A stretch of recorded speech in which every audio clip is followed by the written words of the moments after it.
Hello, everyone. I'm Ernie Humphrey, the CEO of Treasury Webinars. I would like to thank you for taking the time to join us for our webinar today, Modernizing Accounts Payable, 10 Ways Automation Impacts the Bottom Line. I would like to thank our webinar partner today, SAP Concur, whose strong commitment to thought leadership helps us make this webinar possible today. Companies of all sizes are leveraging automation to redefine accounts payable best practices. Automation is allowing companies to mitigate and eliminate pain points relative to supplier relationship management, invoice processing, and payment dynamics. The strategic outcomes of accounts payable automation include allowing discounts to be captured, improving employee productivity, removing errors caused by manual input and processes, and mitigating payments fraud risk exposures. Today, you will discover the business case for AP automation for your company and 10 specific ways in which accounts payable automation can impact your company's bottom line. Before I delve into the content, I'm going to offer a few quick words about Treasury webinars, cover a few housekeeping items, and then I'm going to review our learning objectives as they offer the pillars of our value proposition to you in investing an hour of your valuable time with us today.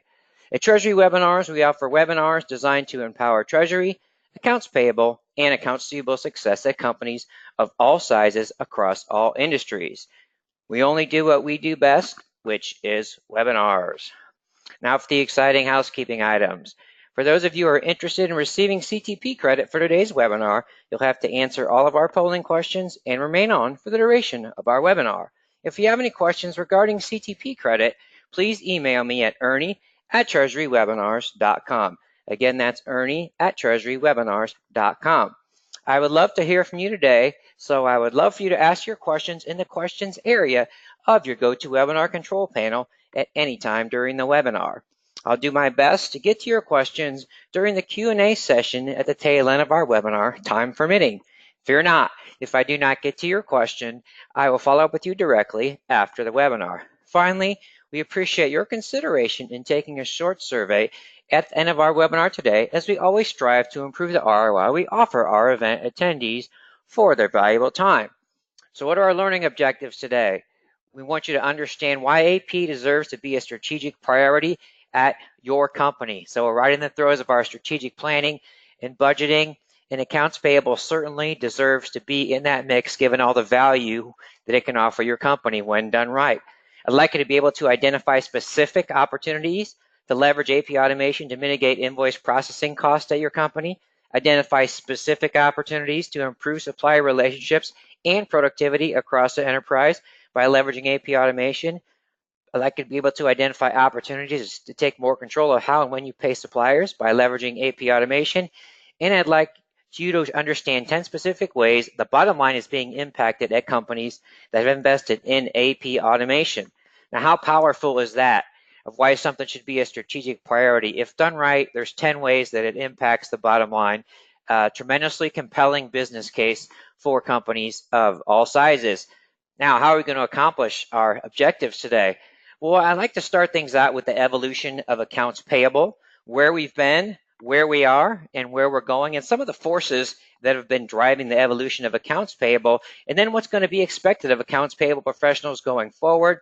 And then I'll review 10 steps to efficient invoice processing. It's based on a very compelling white paper by SAP Concur. I have the link in there, so I encourage you to read that after the webinar. And then we'll dig a little bit deeper into the value proposition of efficient invoice processing, supplier relationship management challenges and opportunities, invoice processes, challenge and opportunities, and taking control of payments, challenges and opportunities. So there's many legs to the stool of the business case for AP automation, and we'll take the time to dive into all of those. Again, it fits for companies of all sizes. And then we'll talk about 10 ways AP automation done right impacts the bottom line, and then we'll offer some closing thoughts and hopefully have time for your questions.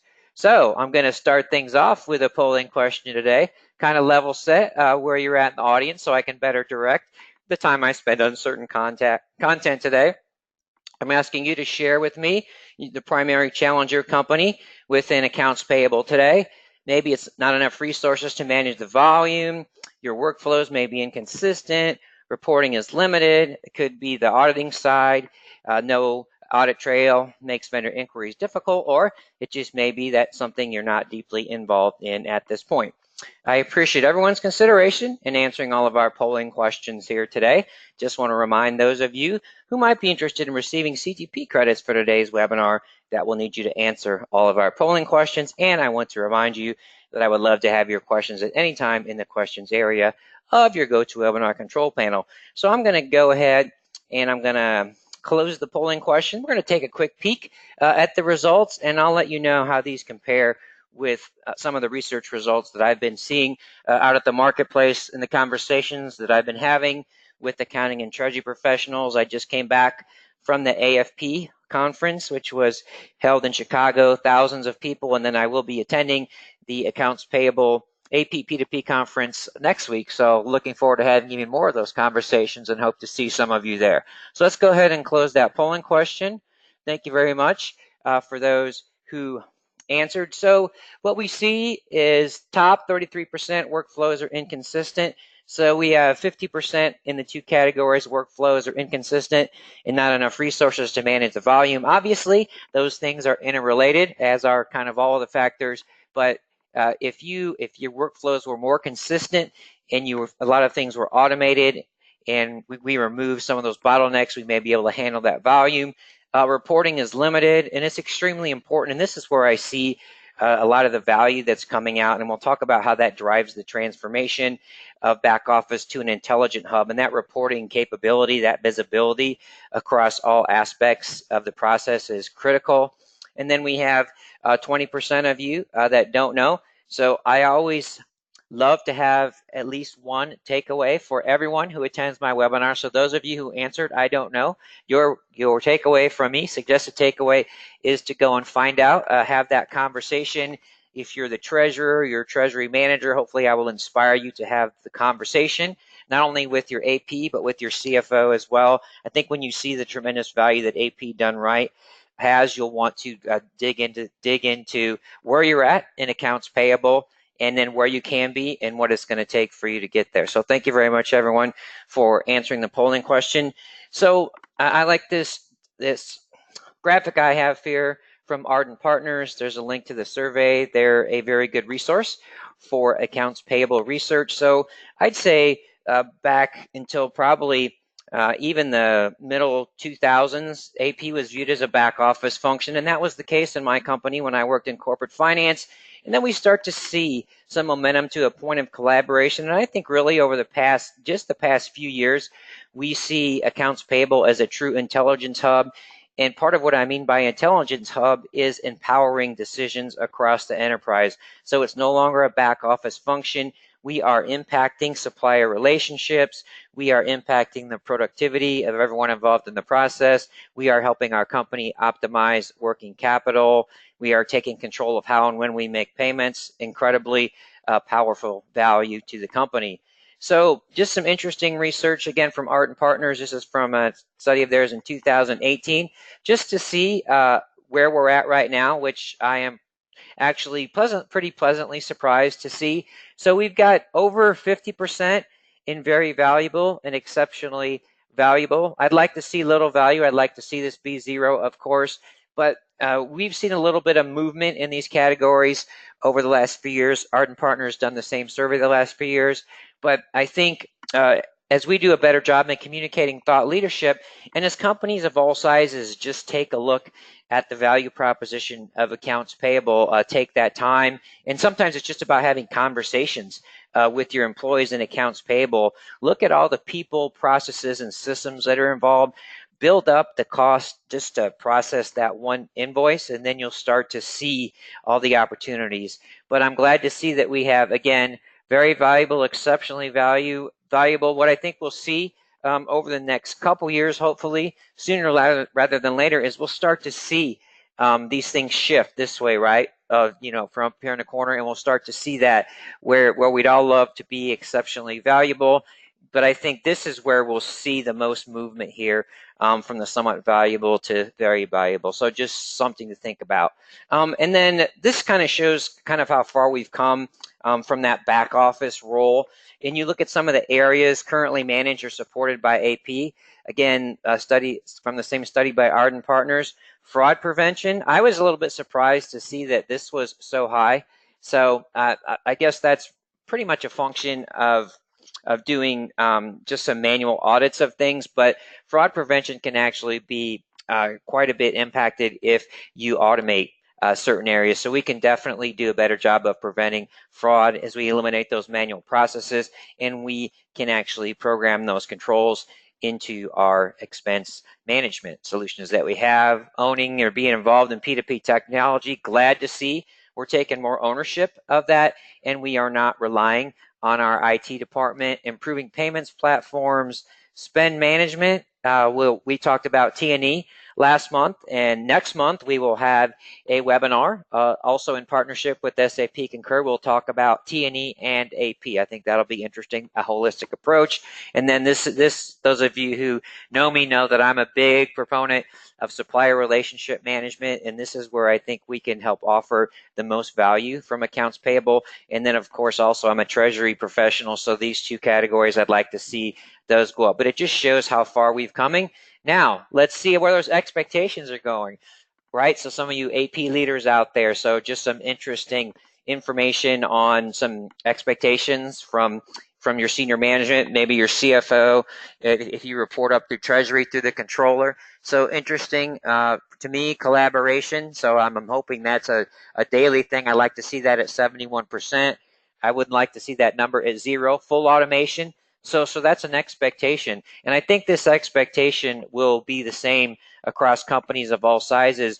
Really, that automation and AP done right, it really helps support your growth. So if you buy a really big company and AP is not ready for that, you can have some major issues, especially on the supplier side. Valuable in all industries, but just for industries like manufacturing, where that supply chain is so incredibly valuable, we need to make sure that we are ready for growth and business dynamics. Innovation ready culture that embraces new technology expected within 2 years. So this is where I've always seen, and from my time the last 20 years or so, that I've seen in general, most companies, the accounts payable department hasn't been a place that's been looked for innovation. And I've seen some resistance to that, but I think we're starting to see that change, which is really great. And it's not that accounts payable professionals should fear automation. What it's going to do is it's just going to make us redefine our value proposition so we can offer more value to the company. So to me, it becomes more exciting. We're not doing manual keying anymore. We're not on the phone with these disputes.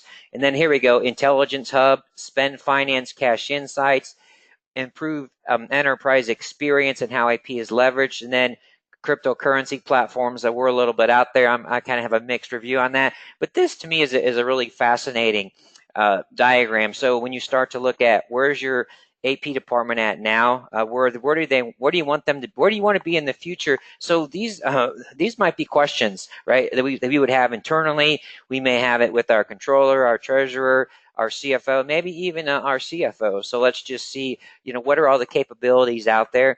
Where are we at? How do we get there? What's it going to take me to get there? So that there's a tremendous amount of possibilities and value. So I'm going to review with you the 10 ways AP done right impacts the bottom line, and then we'll review these again. So this just kind of, I'm giving you the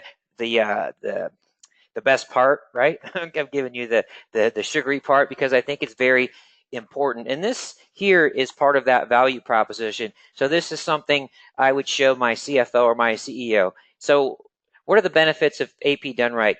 Mitigates invoice processing costs. We'll talk about the tremendous value that can offer. And we'll talk about the importance in having an estimate of your invoice processing costs. Mitigates the payment of duplicate invoices. I've seen numbers, depending on the industry and company, 2, 3, 5% duplicate invoices. A lot of money there. Time spent resolving supplier issues and disputes mitigated. I've seen studies, I've talked to folks where they have AP professionals spending 2, 3, 4 hours a day every single week. So just mitigating that time, it gives someone a time back. So that gives you, imagine this, you have another employee, right, without hiring anyone else, all the things that you can do. It allows your discount opportunities to be captured. So there could be a couple things. You might not have visibility into those discount opportunities, or you might not process your invoices quickly enough. And then if you really have that visibility and you have a good relationship with your suppliers, you can facilitate early programs, dynamic discount, supply chain financing, optimize that working capital. When done right, we impact the productivity of employees processing invoices. Again, manual processes, inefficient communication, exchange of information that is not done electronically, and then also asymmetries of information that cause unnecessary phone calls and back and forth. AP done right it mitigates payment processing costs. So it can, if we have good relationships with our suppliers, we can convert our suppliers to more cost-effective means. So we do not like to write checks. Checks are very expensive, and also they are the most highest risk way to make payments. And so if we have good relationships with suppliers, we can share with them the benefits to them of moving to electronic payments. And in some cases, it is possible to convert our suppliers to take commercial cards, and some of those have rebates, but that just depends on your supplier profile, and that's a whole nother webinar. But that's definitely important to take control of that payments mix and those good supplier relationships. We'll talk about how we do that. That facilitates that. AP done right improves working capital management, and one of the big ways there is it improves our cash forecasting, and so it allows us to make better decisions on our investments and our borrowings and maybe our FX transactions. And then it impacts the productivity of employees, improving and affecting payments. So we don't have these bottlenecks. Are people able to review and approve on the road? And then people that are making payments, are we holding up payments? So we want to make sure that we're optimizing the process end to end. All 10 of these impact the bottom line. Everybody loves impact both ways, right? We're impacting top line revenue by making people more productive, and we're also cutting costs as well. So win-win all the way around. So let's go ahead and get to our next polling question. Help us set the stage as we talk a little bit more about the technology. Just hoping you will share with me how your company, where your company is currently at in terms of the process of automating accounts payable. Maybe you're just in the discovery phase, you're currently evaluating solutions, you have a short list of your AP automation vendors, maybe you're implementing or have AP automation in place, or you don't know at this point where your company is at on that journey. Again, I appreciate everyone's consideration in answering all of our polling questions here today. And those of you who are interested in CTP credit, I'll need you to answer all of our polling questions. In order to be mindful of our time, I'll just leave this polling question up for a few more seconds, and then we will return to our content. So let's go ahead and close that polling question real quick and just see kind of what we've got in terms of our mix here for the audience. So very glad to see. So again, usually this is the case. So we've got three different groups of people, right? So these people that are just kind of in the discovery phase, these people that are really looking or they're close to implementing, and then those who may already have a solution in place. So we'll make sure that we talk to all of these. If you're just starting the discovery phase, I hope that we are giving you information and the motivation, right, to take a deeper look and how you want to take a deeper look at the potential value proposition for AP automation at your company. You want to look at these areas where there are pain points, and then we'll see, okay, we've got these pain points. How can we mitigate these pain points in terms of people, process, and technology? And then what's it going to cost us to do that, and what's the benefit? If you're currently evaluating solution providers, hopefully we're giving you more context to do that more effectively. You should take those list of 10 things, and when you're talking to your AP solution providers or vendors, or I should say partners, you should have this conversation and see which one of these they can deliver on. And if you're implementing or have it in place, hopefully, even if you have something in place, you want to make sure that you're getting all the value possible out of that solution, and make sure that your team is using that. And then you have to make sure that you're measuring that success, have that continuous process. And then those of you who have, I don't know, there is another takeaway for you. So I think it'd be interesting for you to find out. And if the answer is not a lot of research has been done, guess what? It's a good, maybe you want to print some slides out from this presentation, or you'll share the webinar recording from today's webinar. So for those of you who are not really been in the weeds of the AP process, which maybe most of you have, but just for those of you who may not, I built this diagram myself. So it's not the most graphic, not super graphic, but it's pretty good. The point I want to make here is just there's a lot of people, process, and technologies, a lot of manual processes, a lot of room for errors when things aren't automated. So there's your suppliers. It's important that you pay attention to onboarding your suppliers, managing the relationship from their suppliers, approving our suppliers. Are we sending, is it possible, we need to be compliant with all of our regulations across our countries, across our industries. We have communication with our banks, communications with our suppliers. So there's, and then getting the money back to our suppliers. What types of information are we getting back to our suppliers so they can do well on accounts receivable processing? So there's a lot of areas, a lot of moving parts, and then there are a lot of, I would say, potential points of inefficiency. So just found that interesting, thought I would share. So let's just take a look at some of the top challenges today from a few different sources. So hopefully these will resonate, or this is a question that you will want to ask your team, especially if you're the treasurer or the CFO. You might want to ask your AP team. High percentage of invoices, payment takes too long, too much paper, high invoice processing cost, and lack of visibility into invoice and payment data. The good news is that if you look at it, the root cause of this is a lot of manual process and a lack of the right technology. So with the right technology and process in place, we can eliminate those. It's not like we need to attack these one by one. And then some more information from a survey, and I think this is interesting survey, which was fueled by SAP Concur. Pretty interesting. I want to show these demographics. This is incredibly compelling, and I would feel comfortable, making some inferences, and you'll probably be able to identify. So we look at the sample size. So we've got a nice sample size between 1 to 99. We go all the way up to the almost getting on the high end of SMB. Then we've got different countries, and then we've got a good mix of industries. So their top pain points: before automation, 69% manual processes, difficulty tracking spends and behaviors. So this is really encouraging to me. So this is where we're trying to look at opportunities for improvement, improve supplier relationships, take control of that expense, right?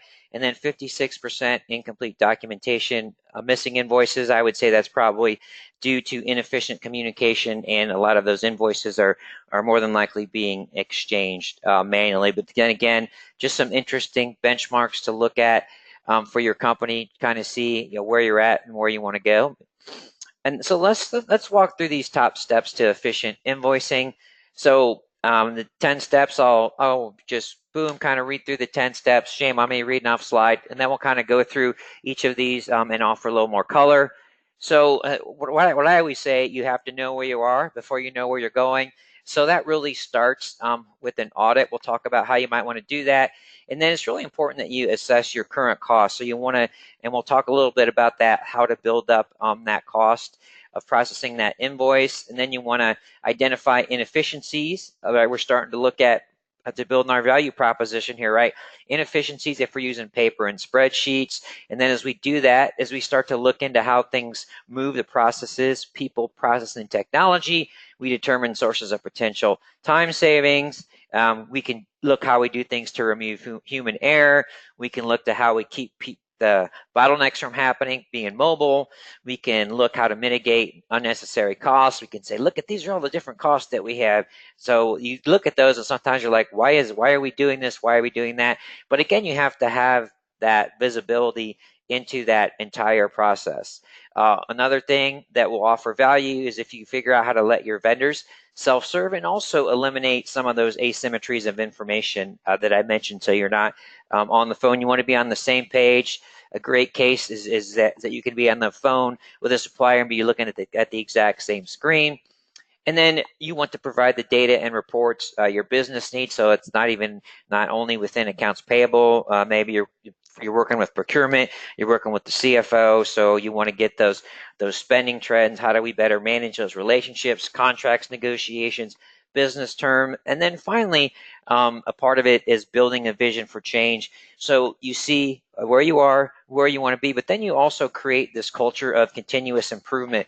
So once you have got your project in place, you want to define those metrics of success, and you want to keep on reporting those metrics. You don't stop. And if the implementation goes well, we want to keep on reporting those metrics of success. So we want to have that benchmark, and we want to keep ourselves moving forward. And it can be challenging to maintain the progress you made, especially if your company is in a high acquisition mode or you're going in international markets. So it's good to see those benchmarks, and really behind each benchmark, what is driving the benchmark up or down. And so when we buy a new company, we can see, oh, we need to make sure this is aligned immediately, because if we don't have this aligned, then we're gonna start to see things move in the wrong direction. So let's start at the top with that audit. I call it a look in the mirror. So just some basic questions that you can ask. So I think the next several slides are incredibly valuable for those of you who are in a discovery phase, your evaluating stage, and you have that short list. But it also can be valuable for those of you who are already implemented, just to go back and think about when is the last time that you've actually done this. So for me, it was a long time ago when Sarbanes-Oxley came out. We did a lot of these things, and it was a long time until we looked at them again. And so these are questions that I would ask. Again, get a real good sense of where you're at. Remove those inherent barriers that you might have in terms of people, process, and technology with no real investment, and then see where do you want to go, and then how much, and then can automation get us there with the right process and people. So invoice receiving, just get the lay of the land, right? How many invoices do you receive? Is it paper? Is it mail? Are they centralized? What percentage of invoices can be scanned? And as you look at the answers to these questions, you'll start to say, I wonder why we don't do that. Oh, we only do that many. Why are we only doing 40%, 50%? What did we do last month? So it helps you ask the right questions, kind of see where there's improvements. And then the processing, do you still use spreadsheets? What percentage on an invoice gets manually rekeyed or keyed? How much time do we spend there? How many people are involved in the approval process? How long does it take? So you're starting to see, okay, this is where we're at. You start to see, look at the answers, and some of these places, it's starting to say, okay, these are some areas where we can definitely improve. How often do you receive a duplicate invoice? How long does the process take? How often do you pay invoices late? What are the root causes of that? Do we pay invoices late because we don't have visibility? Is it because we can't do it on time? Where's the bottleneck? Do we incur late payment fees? Yikes, we don't like that. How much do your late fees cost you? And then how much time does your team spend answering payment inquiries from vendors? So that starts to get us, okay, this is where we're at. These are the opportunities that exist. So let's go ahead and break things up just a little bit with a polling question. Just want to know if you would please share with me how many invoices your company processes each month. Maybe it's less than 50, 50 to 99, 100, 249, 250 to 500, or you're more than 500 invoices a month. One comment that I will make is that improvement in invoice processing costs is certainly key to the value proposition. But it can be that you may have a lower volume of invoices, but just to the nature of your industry or the complexity. So let's say, just for the sake of argument, you're in the airline industry, and even if, so they might cost you $100 an invoice. Okay, if we do things right, that might get us down to $20 an invoice, right? So that's $80 times a lower number of invoices, rather than, okay, we do thousands of invoices a month and we see that invoice processing cost. So it's not necessarily about volume. It's just about, okay, what is the part of it is, what is the gap in how much does it cost us now versus how much better can we get with the right technology. So I'm going to go ahead and close polling question. Let's take a quick look at the results. And I'll just start off. By saying that where you stand depends on where you sit. So so I've seen numbers. You can see numbers that go across the board. 11% of you are less than 50, 50 to 59. So I think we've got a good mix as far as the number of invoices that we're seeing. But one of the things to also keep in mind is that when you look at especially the invoice processing cost benefit. So as your company grows, right? So that benefit just can grow exponentially as those number of invoices goes up. So thank you for sharing with me that demographic information. So let's take a little bit of a deeper look in that mirror. So, and then let's look post payment. So this is what I've seen quite a bit, which is very encouraging to me. So in terms of AP and P2P, we used to stop looking, okay, we never looked at how the payment was made, what was the best way to make the payment, and then post payment. So we're starting to really get, I think, a holistic look of that entire process and see how we can impact that entire process. And as we look out further into that process, that's where we see the real benefits that matter, right, to our CFOs and our treasurers and our working capital and our productivity. So that's where the business case really resonates with our senior leaders. So how confident are you to have a full invoice trail, compliance? What are the risks? Is it easy to see what has been spent per department over time, right? How are you allocating our spend? Can you identify individual spending used for negotiations? What about the patterns that we have on there? And then can you investigate data with other spending metrics to see the full financial picture? So this post payment, I'd say if we look on our little arrow that we had, that would be the place that we would see the intelligence hub.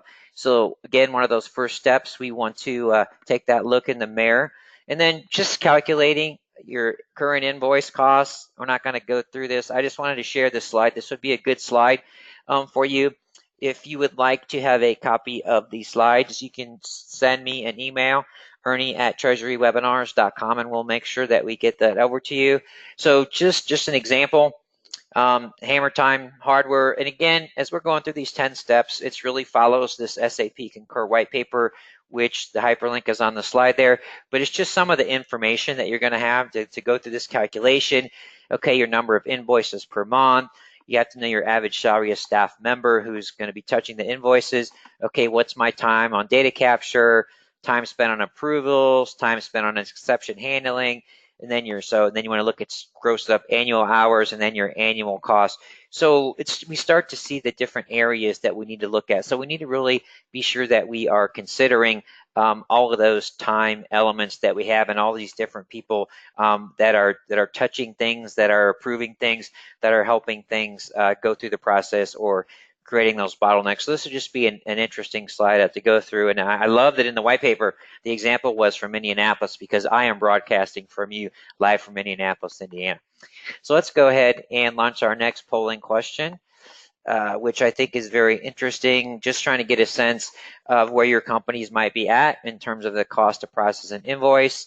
You could be $5 or less, which it's really near the top, like best in class, between $5 and $10, $10 and $20, more than 20, or it may be the case that you don't know and your company might not measure that at this time.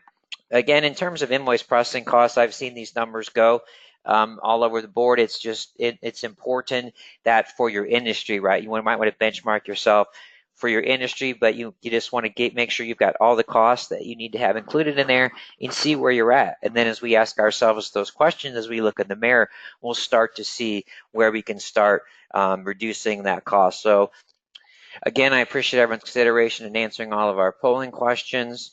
So also those of you who are on for CTP credit, I'll need you to answer the polling questions. And of course, I would still love your questions in the questions area if you go to Webinar Control Panel.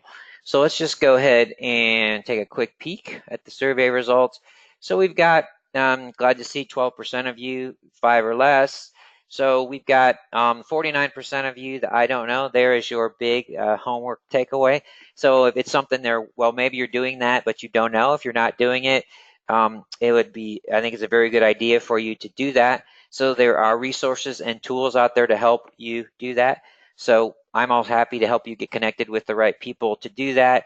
Again, it's really important that you see, where are you at and where can you be in terms of those invoice processing costs. But for many companies, this is a key part of that value proposition. It is far from the only part of the value proposition, but it's definitely something that you want to look at as you're looking to build that business case for your company. Thank you very much, everyone, for answering the polling question. So let's start to put that value proposition, that business case together. So let's just see some of the issues that we have with our paper.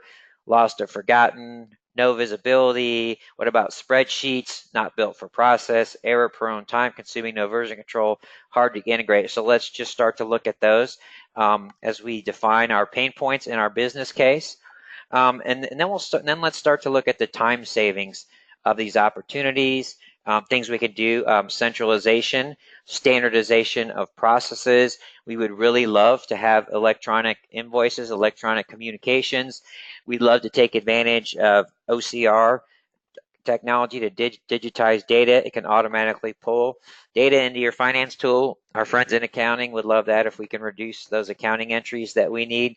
And then if we can import invoice images directly into my finance tool, it can make for faster cross-checking and easier auditing. So these are opportunities that we can have for time savings. If we are having a decentralized process, we have paper and we might use those Excel spreadsheets. And then more, we want to mitigate the manual process. What are we doing there? Removing human error. We don't want keying. We want to reallocate that time to value add activities. And then we can automate controls for policy compliance.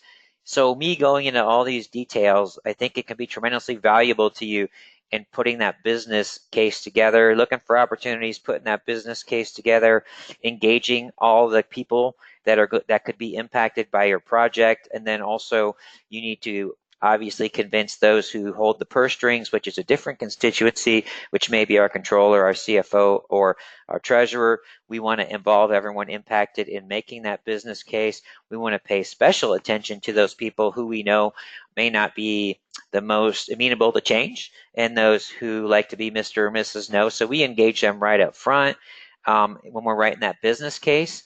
In the executive summary, we start out and we address the biggest concern that you know will be had at your company. We disarm that and then we go from there.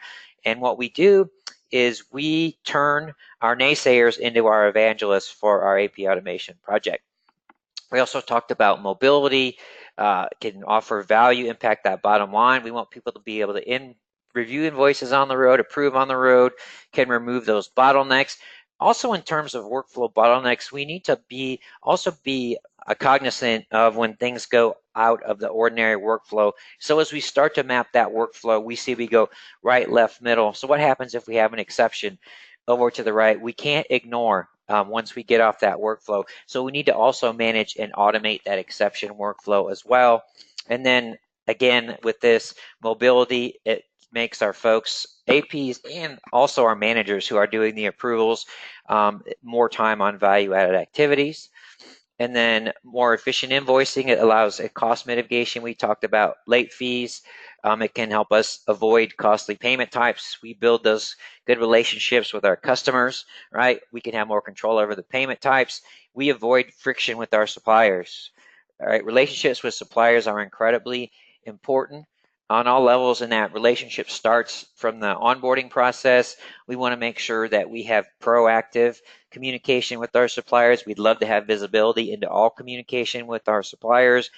The suppliers, especially if there are things that go on, if we're using international suppliers, we need to have good relationships with our suppliers. Again, we want to have good relationships so we can take control over how and when we pay suppliers, and there are absolutely ways that are mutually beneficial to both parties. So we are very good on AP processing. We're awesome. Guess what, suppliers? What does that mean for you on the AR side? You can mitigate your AR processing costs. You can get paid more quickly. Win-win. Let's have the relationship where we have the right framework to have that conversation, so that they are receptive to those conversations. And then we want to avoid manual data entry and paper invoices. So that's on the cost mitigation front.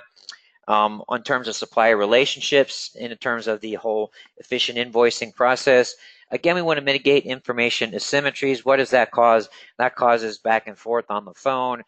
Sometimes it causes arguments. There are just arguments that happen too often. We need timely communications. A lot of times when we communicate electronically, if we communicate without these asymmetries of information, that's great. The right reporting lets us have proactive issue resolution. We can look at root causes, and then maybe we can start to see where a problem is going to occur and cut that off at the pass. And then, as I told you, you have lower AR processing costs for your suppliers. So communicate how are you being a partner to your suppliers as well. And then that invoice reporting, we talked about the reporting and insights, that intelligence hub. You want to, if you can track and compare month-to-month invoice spend, you can start to see places you can do better, negotiate.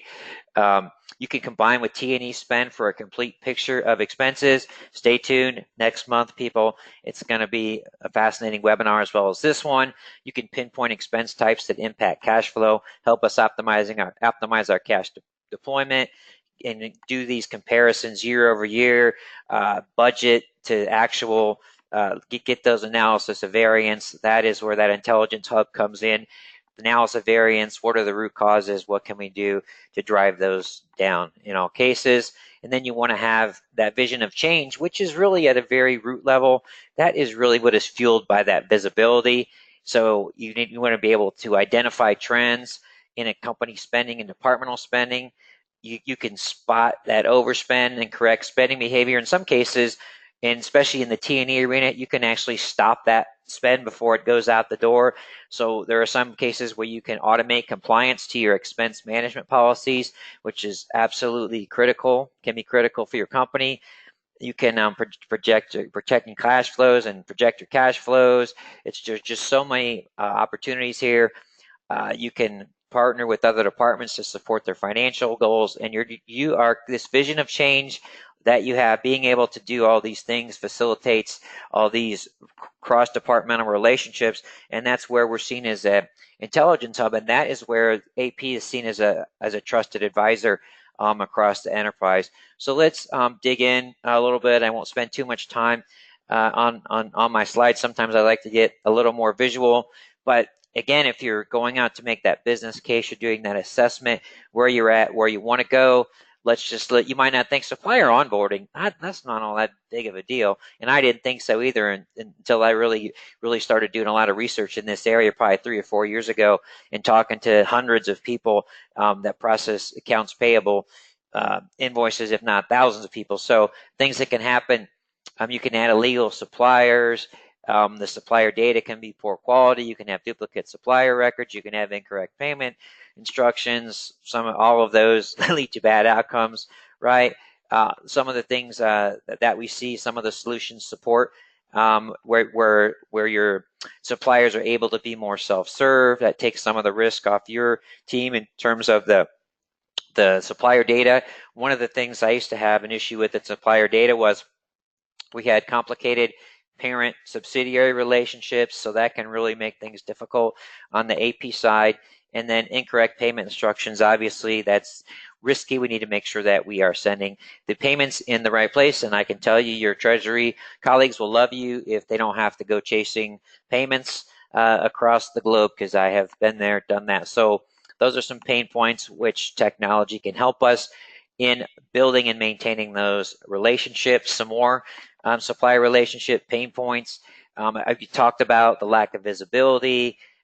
We can have inefficient dispute resolution, and then kind of a root cause of many things together is that we are reactive instead of proactive, and we want to absolutely make sure that if possible, that we can really make this more of a proactive environment instead of a reactive environment.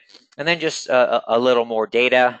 Again, this might be a slide you might want to take a look at. Just wanting to show you that the pain points, most of them are pretty common across revenue sizes. So whether you're on the smaller end of the SMB or you're at the very high end of the SMB space, these supplier management pain points are probably there. And then these are the factors that contribute to them. And so these are all things companies of all sizes should pay attention to. You can have benefits to companies of all sizes across all industries. And so what does automation do for our supplier relationships? What does it do?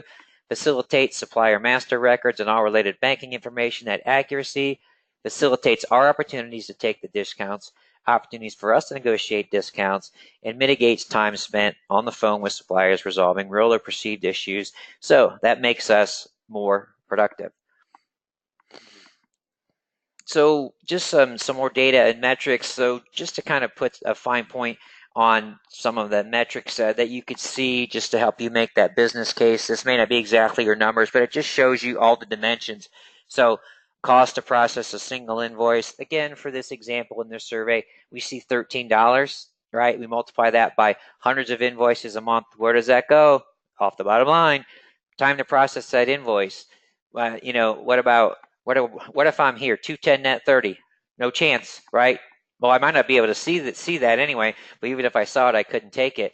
So as we get this number down, it opens up strategic opportunities, but it also means that we're mitigating the cost. We want to mitigate that invoice exception rate. These things are interrelated. The cat's meow is to have that straight through processing. We want that electronic communication. And then we want to be able to link our invoices, the POs to the POs, and that's something that can be a big pay point. So again, just helping us lay out the points of that value proposition. And now let's go to the other end. Let's look at the payments side. What happens if we're not efficient, don't have those good relationships with our suppliers on the payment side? We can lose our discounts, ineffective working capital management, and we can be stuck writing checks to everyone, and we don't want that. So just a little color on the payment side for those of you who might not be as involved on the payments and payment types. There's 3 or 4 main payment types. Of course, we have checks. The rest I would call electronic payments, ACH payments, high volume, low dollar, and then a Fed wire would be if you are making a $20 million payment, you want to make sure you can track it. And then what I'll call commercial cards, which there are many, many flavors of those, as we'll discuss. Just interesting here from my perspective that we are seeing that from research, checks is finally below 50%. If this were in Europe, that number would probably be 10%. So I think as we start to educate folks, but also I think one of the other things is there's a big myth out there that our suppliers don't want electronic payments. So one of the main reasons that I wanted checks, I had a huge issue with cash applications. So if we get that remittance information over to them, so we tell our suppliers, we can get you your remittance information, we can lower your AR processing costs, right? And you can get your payments quicker. Hey, that's a win for them. They should say yes all the time. So let's go ahead and take a quick peek on how you guys are doing in terms of your payment mix. Asking you to share with me how you would characterize your current mix of your supplier payment types. Would you say majority by checks, their majority of electronic payments, ACH, wire card payments? You say it's about equal, or would you say you just don't know at this time? What we're starting to see, I think we're starting to see that we're seeing folks really move towards electronic payments. And again, I think suppliers are starting to request those. But again, where you stand depends on where you sit and what the culture has been in your company. And that just may have been something that you haven't looked at. So this can really be some low-hanging fruit there. So I'm going to go ahead and leave the polling question up for another few seconds. Then we'll take a quick peek at the results. Then we'll move into just a little bit deeper on the payment side and talk about optimizing that payments portfolio. So let's go ahead and close. Let's take a quick look. And so we have 31% of you are majority by checks. So we have over 50, so we have 54% of you, at least 54% of you, maybe in the I don't know, probably at least 8 or 9%. So that's probably over 60%, maybe higher, close 60 to 65%, where we're definitely writing too many checks. So that's my big takeaway. One takeaway is there. So I would go back and see, okay, we're writing these checks. Why are we writing these checks? Is there any way? How do we reduce the number of checks that we write? Let's take a look at these relationships. Maybe it's a program that we do. Okay, who are our best candidates to move away from checks? But we really want to look at how we get folks off our checks, and you'll see that on my next slide. But very costly. Their risk exposure is obviously there as well, and suppliers are really not. They're not as it was even 10 years ago, where they only want checks. So, thank you very much for answering that polling question. So, sending a check is 10 times more expensive than the internal cost of receiving a check or an ACH payment. So that's really the biggest and only point I wanted to make on this slide. So that's kind of my low-hanging fruit. Checks. Let's get people off checks, maybe checks to ACH. And then just on the other side, rebates rewarded if you can get folks on those commercial cards is between 26 to 50 basis points. So if it makes sense, it's a win-win. You may be able to move folks from one electronic payment to the other, but you need to have a strategy in terms of what are my targets for each payment type, and then okay, how do we identify the suppliers? How do we make that communication the most effective? We obviously want to make our suppliers happy. We don't want to make them feel like we are just trying to push this on them. We want to show them why this is a win-win and why it's good for their organization as well as our organization. So if we want to look at that payments portfolio, you might want to look at your mix between checks and electronic payments. Have I seen any movements? Do we have changes in the payments type offered? Do we have programs in place to convert suppliers to target payments? And this is a great way to collaborate with Treasury if you're in accounts payable. So, and if you're in Treasury and you've never looked at this, I'm going to confess I never really paid enough attention to this when I was in Treasury. So if I was a Treasury manager, Treasurer right now, I would have that conversation. I would say, what's our payments mix? How do we, how can I work with you guys? How can we work with our suppliers to get these targets and get these things going in the right direction? And then just some e-payment conversion reality. Like I said, some folks think that it's harder than it is. The risk of payments fraud is less with electronic payments. It's not more. More and more companies prefer them. Technology can automate, I said, the remittance information, payment data, and then a lot of some of the leading solutions are SaaS-based solutions, which means they're not on-premise. And then your e-payment adopts obstacles internally. Maybe you have some internal resistance. You have efficient processes in place to support payment types. And then going back to our suppliers, if we're a good customer, we communicate the benefits, we can be successful. Sometimes we work with our e-payable solution providers and they can help us with those conversions. But again, I would warn you to be mindful. So make sure that you have some ownership of the communication. Make sure it fits with your culture. You can have a multi-phase phase out program with conversion types, and also you can specify electronic payment within your supplier contracts. The last accounts payable conference I went to, there were more than a few folks that said they put that into their contracts, and there was a big penalty if they didn't accept a certain type of payment, and there really wasn't all that much pushback. So that's a good way to get these things done.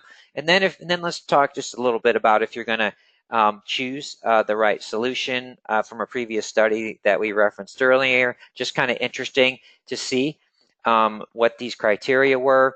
We had top brand and category, price, customizable, recommended, integrates with corporate card, and then the service level. And then just some background information for these companies. They average 156 invoices per month, 190 suppliers, and 14% of the time is spent processing invoices per week. Oh, I don't like that 14% number. So in all honesty, for me, when I would almost flip this thing on its head. For me, it's service and support, and you want this integration here, right? You want to make sure that we have systems integrability.